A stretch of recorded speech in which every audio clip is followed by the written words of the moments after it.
வளர்ச்சியும் வாய்ப்புகளும் தொடர தமிழும் தமிழகமும் தலை நிமிர மோடியின் கேரண்டி இருக்கு. பயம் எதற்கு? இனிமே கண்ணை மூடிட்டு கடலை எண்ணெய் வாங்கலாம். ஏன்னா மந்த்ரா கடலை எண்ணெய் இதயத்தின் தயாரிப்பு.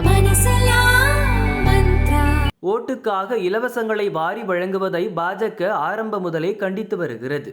அதே நேரம் அத்தியாவசியமான இலவசங்களை அளிப்பதை நிறுத்தவில்லை. பாஜக தேர்தல் அறிக்கையிலும் இலவசங்களை முற்றிலுமாக நிராகரித்துள்ளது. வளர்ச்சியடைந்த நாடாக மாற்றுவதற்கான திட்டங்களை மட்டுமே முன்வைத்துள்ளது. இலவசங்கள் என்று பார்த்தால் அடுத்த 5 ஆண்டுகளுக்கு ரேஷன் கடைகளில் இலவச உணவு தானியம், 3 கோடி ஏழைகளுக்கு இலவச வீடுகள் என்ற 2 திட்டங்கள் மட்டுமே. ஆனால் காங்கிரஸ் ஏழை குடும்ப பெண்களுக்கு ஆண்டுக்கு 1 லட்சம் ரூபாய் வழங்குவோம் என்று கூறியது.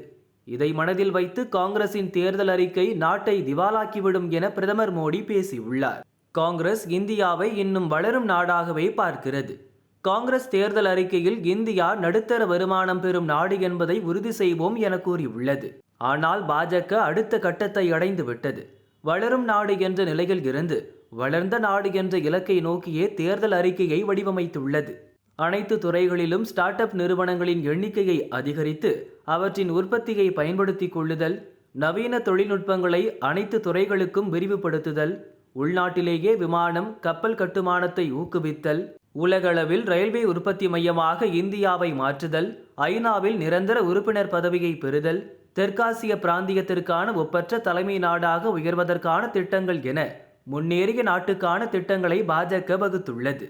ஒட்டுமொத்தத்தில் ஆக்கப்பூர்வமான நாட்டின் வளர்ச்சியை மனதில் கொண்ட தேர்தல் அறிக்கை இது.